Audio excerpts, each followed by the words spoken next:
G'day Earthlings, Dr. Rank here, and welcome back to the Monsters Inc. Scare Island No Broken Toys Challenge. Now, in today's episode, we're going to be finishing off the last couple levels from the desert training grounds. Let's go with Mike. For the Sphinx.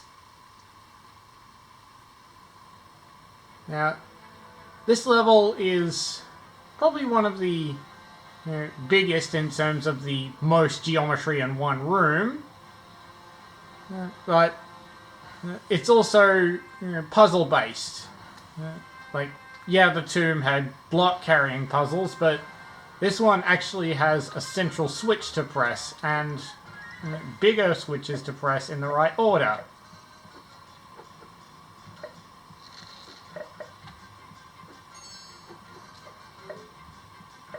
And yeah, now I gotta be careful when jumping down that I don't accidentally step on a scorpion like that guy.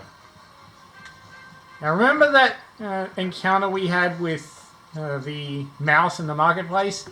Well, this one's less dangerous because the nerve gets up and moves as you approach it. And there's an orange nerve over there with a similar situation.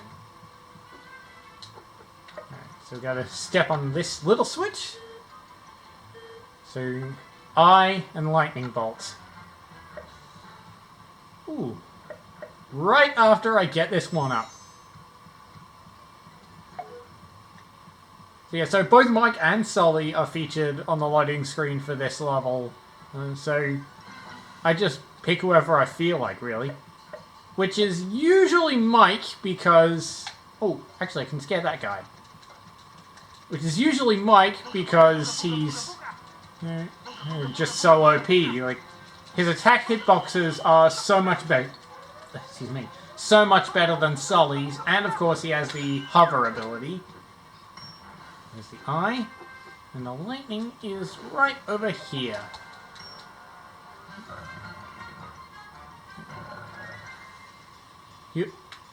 And did I mention you can do this over and over? So much fun. So, big announcement that came yesterday. Pokemon Sword and Pokemon Shield are coming out. And they've also... so it's set in the new Galar region, which is based on the UK. And that's pretty much all we know. Sun Beetle wave tentacle thing? I don't care. So yeah, and the new starters for this game. So the water starter is a lizard named Sobble. The fire starter is a bunny named Scorbunny. That's not what we want. And the grass starter is is a monkey named Grookey. Or as I'm going to call him, I am Grook. Also, that is an original meme that I created. Copyright Dr. Rank 2019. All rights reserved.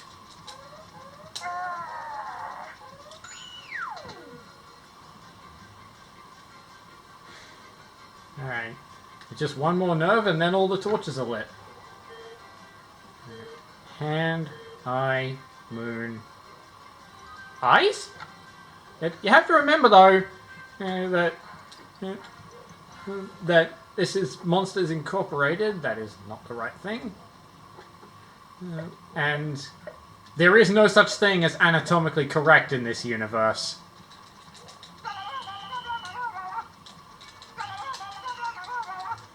Like, in the Monsters Inc. movie, there's a newspaper with a headline about a baby being born with 5 heads and the parents being thrilled. Like, the directors, Pixar really had fun, making Monsters Inc. Like, they basically took every concept of normality that we as humans have come to understand and throw it in the bin. Now it was the moon next.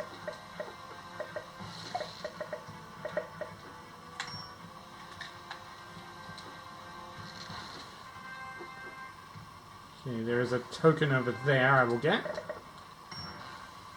Oh, wait, you couldn't see it? Well, it was in the bottom left corner. Right over there. Ta-da. And those lizard enemies, you're supposed to defeat by using a normal attack on them first to flip them on their side, and then jump on them. Obviously, we can't do that, though.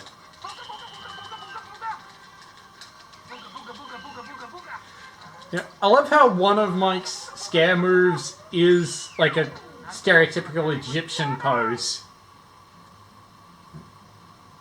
Like, who actually moves like that anyway?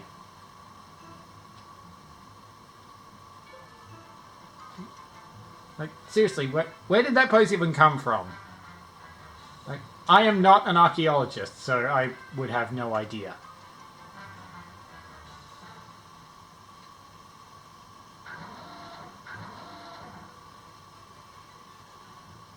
Oh yeah, sure. Light the last torch before we watch the cutscene. That makes sense.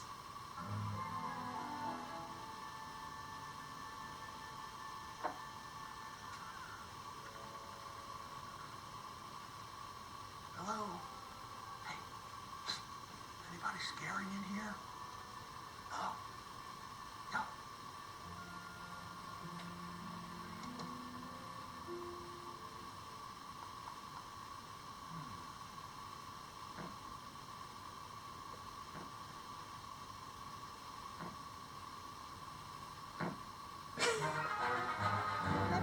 Hey, it's Boo! Now, fun fact, Boo's real name in the Monsters, Inc. universe is Mary Gibbs, named after her voice actress. And if you need any evidence for this, one of her drawings in the movie is signed Mary. And those drawings were actually done by Mary Gibbs herself. Let's go Sully for the Oasis. Yeah, the Pixar theory does suggest that Boo is the witch from Brave. Personally, I am a big believer of the Pixar theory, but I don't really care for it. Wait, no, sorry, I misspoke. What I meant to say was, we have to remember that it is just a theory. Like, no one at Pixar has confirmed it. No, they haven't. No, they haven't. Whoop! Almost got out there. And then I remembered, there is this thing. Yeah, turns out Sully is really good at breaking games. So, remember how we got the silver medal? Remember how we got the monster tokens that require the trampoline in the marketplace without the trampoline? That was very close. Well, that's not the only silver medal we can potentially get early. Although, I use the word potentially because I'm not going to complete the full medal quest in this particular playthrough. Now that token there normally uses that speed boost arrow there to run up the hill, jump up at the edge, through the ooze, and onto the other side. Or, you can just do that!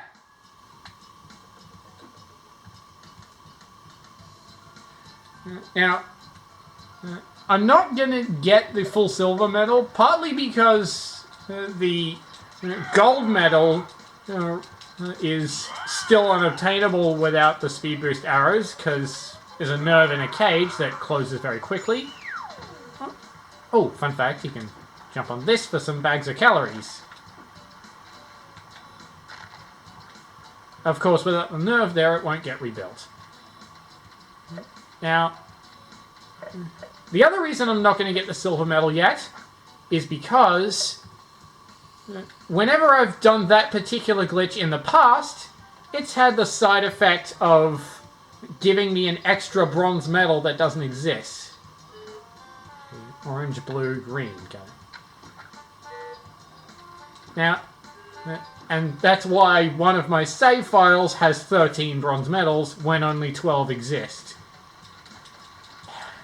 Oh, get back here. There we go.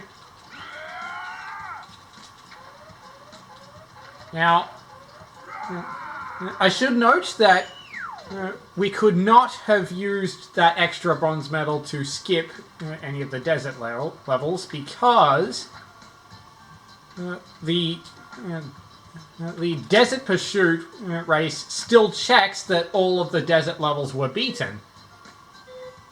It does, however, let us get to the final Pursuit race early, because that one only checks that you have 12 bronze medals. Because the devs never expected you to have more bronze medals than there are levels.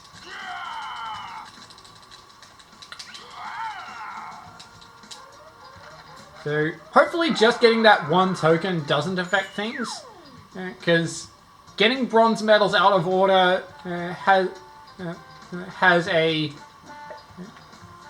interesting effect on the order and distribution of the cutscenes. Like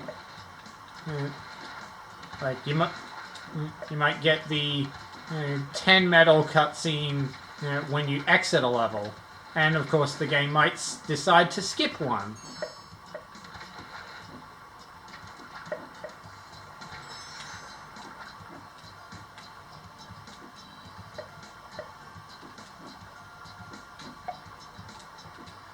Oh, it's this nerve. Now, of course, everything the nerves are capable of interacting with, you can also interact with, like the sandcastles from earlier. Though to a slightly lesser extent. But you can also play with the ball. And you can send it down the river. And it does that.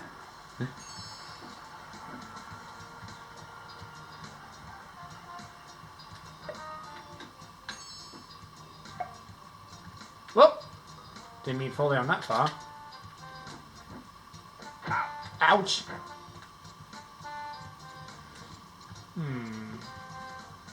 Maybe I'll release this nerve.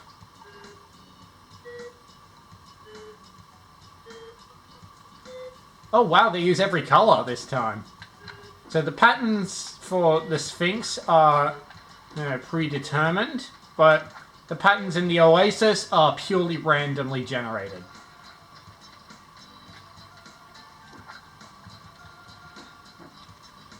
Now, I can't scare that nerve yet because my fright meter is not full.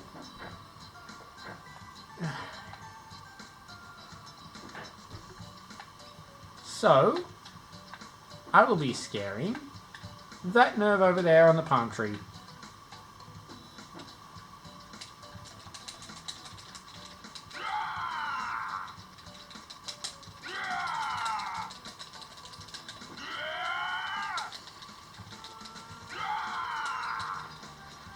Now, I'm glad this game only forces you to mash one button at any given time. Looking at you, Mecha Marathon from Mario Party 2, that minigame forces me to mash A and B repeatedly, and it has to be A and B at the same time with each press. And to complete it in the mini-game bonus mode, the one with the minecart, you have to get at least 30 yards with it, and I've barely broken 20. Oh, they don't have anything I like here, so take care, Celia. All right, Celia, please try to understand. I have to do something. Michael? Okay, whatever. On three.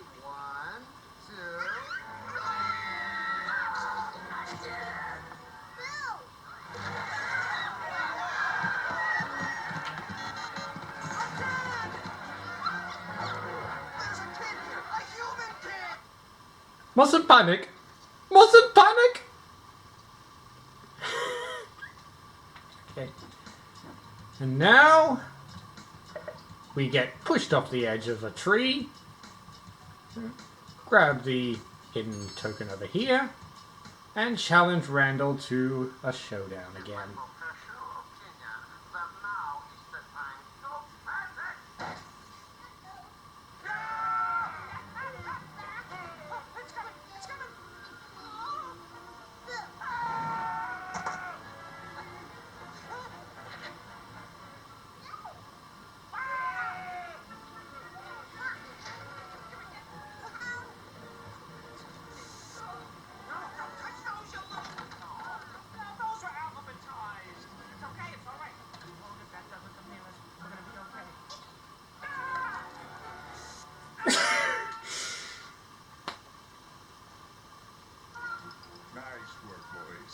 You've earned the right to use the speed boost arrows scattered throughout Monster Island.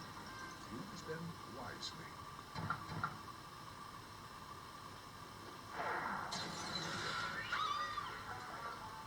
The real thing isn't that strong. Good luck.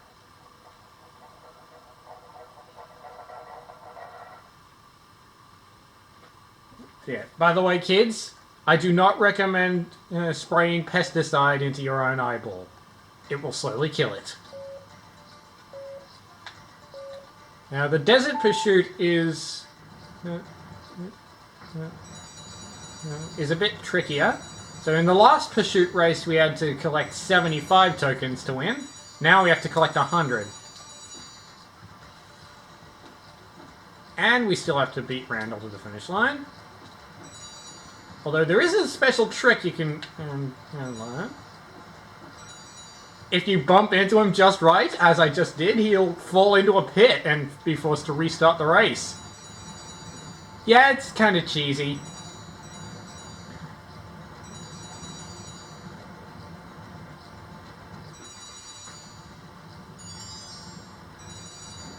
But don't worry, it doesn't count as beating an enemy. Now, I'm not going to take that particular speed boost because there's more tokens along this path. And, in the words of the great Mr. Incredible, yeah, I've got time.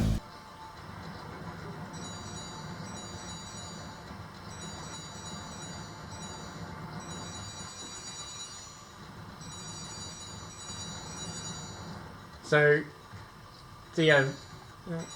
some routes are faster than others, but some yield more tokens. I've got enough to win now, though.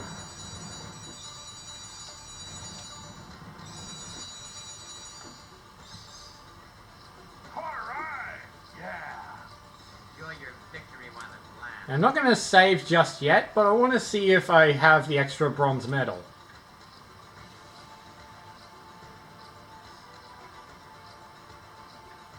Nope, still got 8. Mike, this isn't Boo's door. Boo? What's boo? That's what I decided to call it. Is there a problem? So, you're not supposed to name it. Once you name it, you start getting attached to it. Now put that thing back where it came from, or so help me! Oh, hey! We're rehearsing a scene for the upcoming company play called, Put That Thing Back Where It Came From, or So Help Me. It's a musical. Put that thing back where it came from, or so help me. So help me, and cut. I can't believe that they actually... You're showing a lot of promise, boys, but it takes more than that to become a top scare team. The Arctic training grounds lie beyond this gate, along with some of the hardest challenges you face on the island. Keep at it. I'll see you at graduation. Yeah, as I was saying, I love that they actually made that into a musical, like, based on an improv lie. So, in fact, in the bonus features for the Monsters, Inc. DVD, you can actually find a program for that company play. Of course, it does take a bit of artistic license with itself, but it is a good read. The play, however, was apparently very bad. Only got 1 star. Anyway, my question for you guys at home is, are you excited for Pokemon Sword and Shield like I am? And if so, which starter will you be choosing? Let me know in the comment section below, and as always, please like this video if you haven't already, and subscribe so you don't miss me take on the Arctic Training Grounds. And of course, you can check out my other videos by clicking on the cards on screen. That's all for now, and I will see you down under.